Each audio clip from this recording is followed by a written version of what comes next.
Chapter 7. The shovel felt heavy in Stanley's soft, fleshy hands. He tried to jam it in the earth, but the blade banged against the ground and bounced off without making a dent. The vibrations ran up the shaft of the shovel and into Stanley's wrists, making his bones rattle. It was still dark. The only light came from the moon and the stars, more stars than Stanley had ever seen before. It seemed that he had only just gotten to sleep when Mr. Pendanski came in and woke everyone up. Using all his might, he brought the shovel back down onto the dry lake bed. The force stung his hands, but made no impression on the earth. He wondered if he had a defective shovel. He glanced at Zero, about 15 feet away, who scooped out a shovelful of dirt and dumped it on a pile that was already almost a foot tall. For breakfast, there had been served some kind of lukewarm cereal. The best part was the orange juice. Each got a pint carton. The cereal actually didn't taste too bad, but it smelled just like his cot. Then they filled their canteens, got their shovels, and were marched out across the lake. Each group was assigned a different area. The shovels were kept in a shed near the showers. They all looked the same to Stanley, although X-Ray had his own special shovel, which no one else was allowed to use. X-Ray claimed it was shorter than the others, but if it was only by a fraction of an inch. The shovels were 5 feet long, from the tip of the steel blade to the end of the wooden shaft. Stanley's hole would have to be as deep as his shovel, and he'd have to be able to lay the shovel flat across the bottom in any direction. That was why X-Ray wanted the shortest shovel. The lake was so full of holes and mounds that it reminded Stanley of the pictures he'd seen of the moon. "If you find anything interesting or unusual," Mr. Pendanski had told him, "you should report it to either me or Mr. Sir when you come around to the water truck. If the warden likes what you found, you get the rest of the day off." "What are we supposed to be looking for?" Stanley asked him. "You're not looking for anything. You're digging to build character. It's just if you find anything, the warden would like to know about it." He glanced helplessly at his shovel. It wasn't defective. He was defective. He noticed a thin crack in the ground.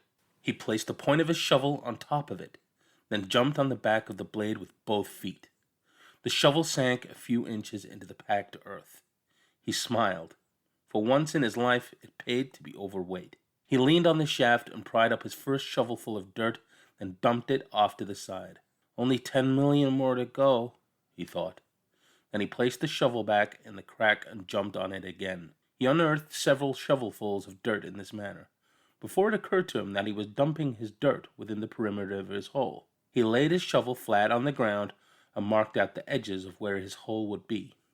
5 feet was awfully wide. He moved the dirt he had already dug up out past his mark. The digging got easier after a while. The ground was hardest at the surface, where the sun had baked a crust about 8 inches deep.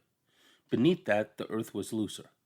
But by the time Stanley had broken past the crust, a blister had formed in the middle of his right thumb, and it hurt to hold the shovel. Stanley's great-great-grandfather was named Elya Yelnats. He was born in Latvia. When he was 15 years old, he fell in love with Myra Menke. He didn't know he was Stanley's great-great-grandfather. Myra Menke was 14.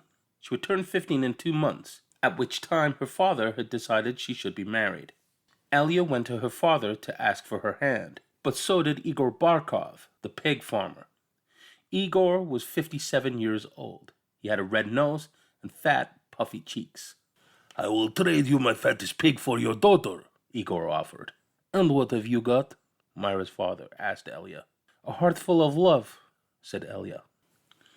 "I'd rather have a fat pig," said Myra's father. Desperate, Elya went to see Madame Zeroni, an old Egyptian woman who lived on the edge of town. He had become friends with her, though she was quite a bit older than him. She was even older than Igor Barkov. The other boys of his village liked to mud wrestle. Elya preferred visiting Madame Zeroni and listening to her many stories. Madame Zeroni had dark skin and a very wide mouth. When she looked at you, her eyes seemed to expand, and you felt that she was looking right through you. "Elya, what is wrong?" she asked, before he had even told her he was upset. She was sitting in a homemade wheelchair. She had no left foot. Her leg stopped at her ankle. "I'm in love with Myra Menke," Elya confessed. But Igor Barkov has offered to trade his fetish pig for her. I can't compete with that. Good, said Madame Zeroni. You are too young to get married. You have your whole life ahead of you. But I love Myra. Myra's head is as empty as a flower pot. But she's beautiful. So is a flower pot. Can she push a plow? Can she milk a goat? No. She's too delicate. Can she have an intelligent conversation? No. She is silly and foolish. Will she take care of you when you are sick? No. She is spoilt and she will only want you to take care of her. So she is beautiful. So what? Madame Zeroni spat on the dirt. She told Elya that he should go to America. Like my son. That is where your future lies, not with Myra Menke. But Elya would hear none of that. He was 15, and all he could see was Myra's shallow beauty. Madame Zeroni hated to see Elya so forlorn. Against her better judgment, she agreed to help him. It just so happens my sow gave birth to a litter of piglets yesterday, she said. There is one little runt who she won't suckle. You may have him. He would die anyway. Madame Zeroni led Elya around to the back of her house where she kept her pigs. Elya took the tiny piglet, but he didn't see what good it would do him. It wasn't much bigger than a rat. He'll grow, Madame Zeroni assured him. Do you see that mountain on the edge of the forest? Yes, said Elya. On the top of the mountain there is a stream where the water runs uphill. You must carry the piglet every day to the top of the mountain and let it drink from the stream. As it drinks, you are to sing to him.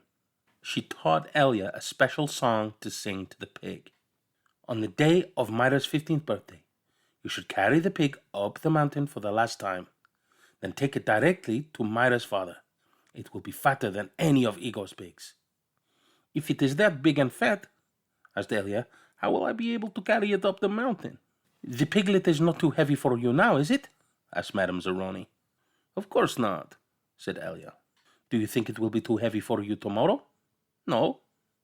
Every day you will carry the pig up the mountain. It will get a little bigger, and you will get a little stronger. After you give the pig to Myra's father, I want you to do one more thing for me. Anything, said Elya. I want you to carry me up the mountain. I want to drink from the stream, and I want you to sing the song to me. Elya promised he would. Madame Zeroni warned that if he failed to do this, he and his descendants will be doomed for all eternity. At the time, Elya thought nothing of the curse. He was just a 15-year-old kid, and eternity didn't seem much longer than a week from Tuesday. Besides, he liked Madame Zeroni, and would be glad to carry her up the mountain. He would have done it right there and then, but he wasn't yet strong enough. Stanley was still digging. His hole was about 3 feet deep, but only in the center. It sloped upwards to the edges. The sun had only just come up over the horizon, but he could already feel its hot rays against his face. As he reached down to pick up his canteen, he felt a sudden rush of dizziness, and he put his hands on his knees to steady himself. For a moment he was afraid he was going to throw up, but the moment passed. He drank the last drop of water from his canteen. He had blisters on every one of his fingers, and one in the center of each palm. Everyone else's hole was a lot deeper than his. He couldn't actually see their holes, but he could tell by the size of their dirt piles. He saw a cloud of dust moving across the wasteland, and noticed that the other boys had stopped digging and were watching it too. The dirt cloud moved closer, and he could see that it trailed behind a red pickup truck. The truck stopped near where they were digging, and the boys lined up behind it, X-ray in front, Zero at the rear. Stanley got in line behind Zero. Mr. Sir filled each of the canteens from a tank of water in the bed of the pickup. As he took Stanley's canteen from him, he said, "This isn't the Girl Scouts, is it?" Stanley raised and lowered one shoulder. Mr. Sir followed Stanley back to his hole to see how he was doing. "You better get with it," he said, "or else you're going to be digging in the hottest part of the day." He popped some sunflower seeds into his mouth, deftly removing the shells with his teeth, and spat them in Stanley's hole. Every day, Elya carried the little piglet up the mountain and sang to it as it drank the water from the stream. As the pig grew fatter, Elya grew stronger. On the day of Myra's 15th birthday, Elya's pig weighed over 50 stones. Madame Zeroni had told him to carry the pig up the mountain on that day as well, But Elya didn't want to present himself to Myra smelling like a pig. Instead, he took a bath. It was his second bath in less than a week. Then he led the pig to Myra's. Igor Barkov was there with his pig as well. "These are the two finest pigs I've ever seen," Myra's father declared. He was also impressed with Elya, who seemed to have grown bigger and stronger in the last 2 months. "I used to think you were a good-for-nothing book reader," he said, "but I see now you could be an excellent mud wrestler. May I marry your daughter?" Elya asked boldly. "First, I must weigh the pigs." Alas, poor Elya should have carried his pig up the mountain one last time. The two pigs weighed exactly the same. Stanley's blisters had ripped open, and new blisters had formed. He kept changing his grip on the shovel to avoid the pain. Finally, he removed his cap and held it between the shaft of his shovel and his raw hands. This helped, but digging was harder because the cap would slip and slide. The sun beat down on his unprotected head and neck. Though he tried to convince himself otherwise, he had been aware for a while that his piles of dirt were too close to his hole. The piles were outside of his 5-foot circle, but he could see he was still going to run out of room. Still, he pretended otherwise and kept adding more dirt to the piles that he would eventually have to move. The problem was that when the dirt was in the ground, it was compacted. It expanded when it was excavated. The piles were a lot bigger than his hole was deep. It was either now or later. Reluctantly, he climbed up out of his hole and once again dug his shovel into the previously dug dirt. Myra's father got down on his hands and knees and closely examined each pig tail to snout. "These are the finest pigs I have ever seen," he said at last. "How am I to decide? I have only one daughter." "Why not let Myra decide?" suggested Elya. "Let's be preposterous," exclaimed Igor, expelling saliva as he spoke. "Myra is just an empty-headed girl," said her father. "How can she possibly decide when I, her father, can't?" "She knows how she feels in her heart," said Elya. Myra's father rubbed his chin. Then he laughed and said, "Why not?" He slapped Elya on the back. "It doesn't matter to me. A pig is a pig." He summoned his daughter. Elya blushed when Myra entered the room. "Good afternoon, Myra," he said. She looked at him. "You're Elya, right?" she asked. "Myra," said her father, "Elya and Igor have offered a pig for your hand in marriage. It doesn't matter to me. A pig is a pig. So I will let you make the choice. Whom do you wish to marry?" Myra looked confused. "You want me to decide?" "That's right, my blossom," said her father. "Gee, I don't know," said Myra.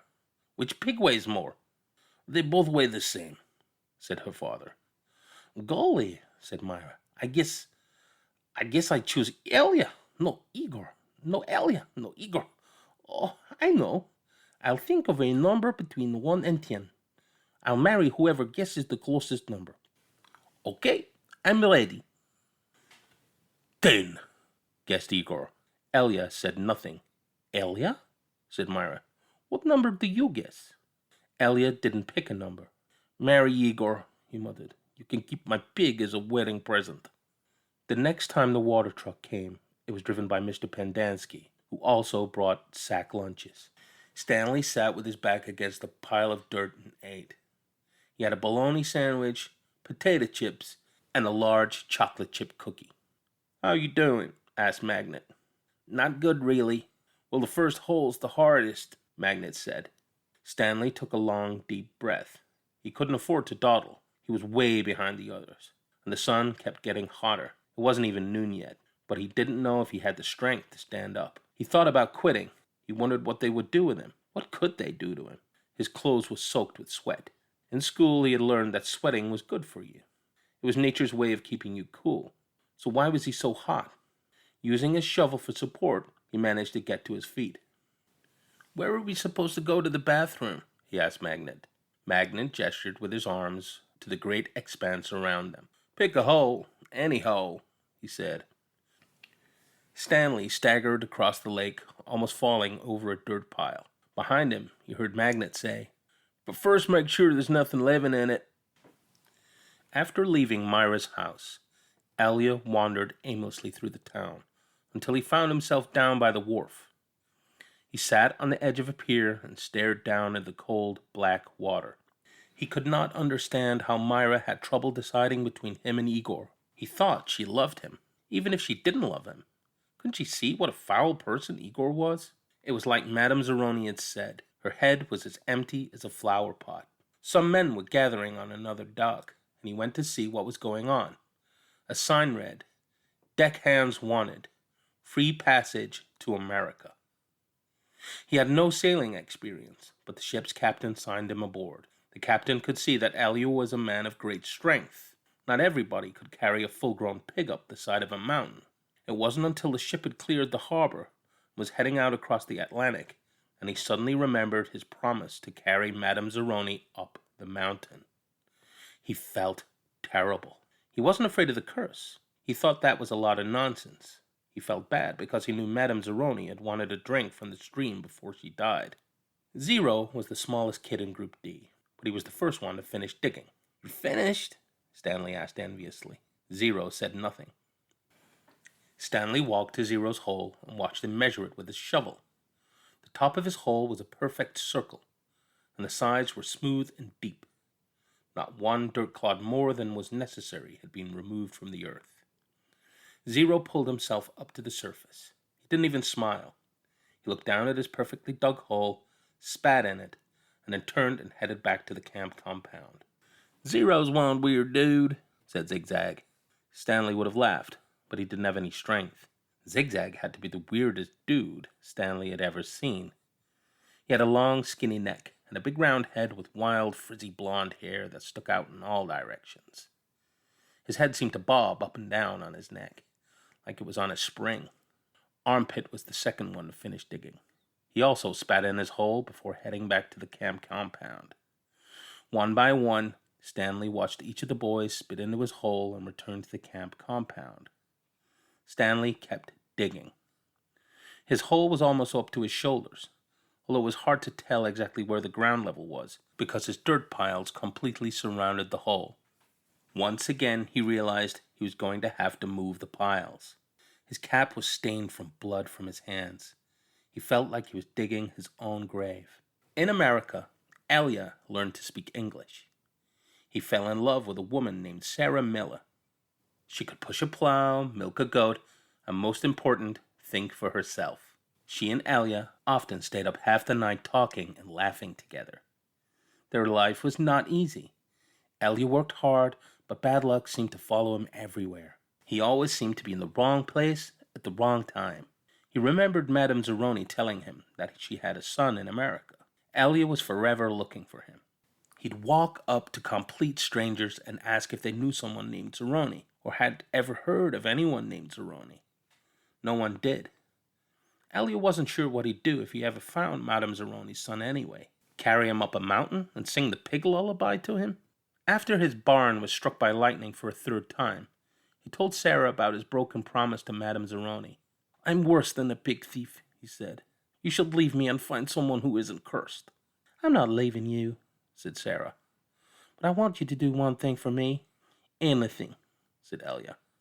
Sarah smiled. "Sing me the pig lullaby." He sang it for her. Her eyes sparkled. "That's so pretty. What does it mean?" Elya tried his best to translate it from Latvian into English, but it wasn't the same. "It rhymes in Latvian," he told her. "I could tell," said Sarah. A year later, their child was born. Sarah named him Stanley because she noticed that Stanley was Yelnats spelled backwards. Sarah changed the words of the pig lullaby so they rhymed, and every night she sang it to little Stanley. If only the woodpecker sighs, the bark on the tree was as soft as the skies, while the wolf waits below, hungry and lonely, crying to the moon. If only. Stanley's hole was as deep as his shovel, but not quite wide enough on the bottom. He grimaced as he sliced off a chunk of dirt, then raised it up and flung it onto a pile. He laid his shovel back down on the bottom of his hole, and to his surprise, it fit. He rotated it and only had to chip off a few chunks of dirt here and there before it could lie flat across the hole in every direction. He heard the water truck approaching and felt a strange sense of pride at having been able to show Mr. Sir or Mr. Pendanski that he had dug his first hole. He put his hands on the rim and tried to pull himself out. He couldn't do it.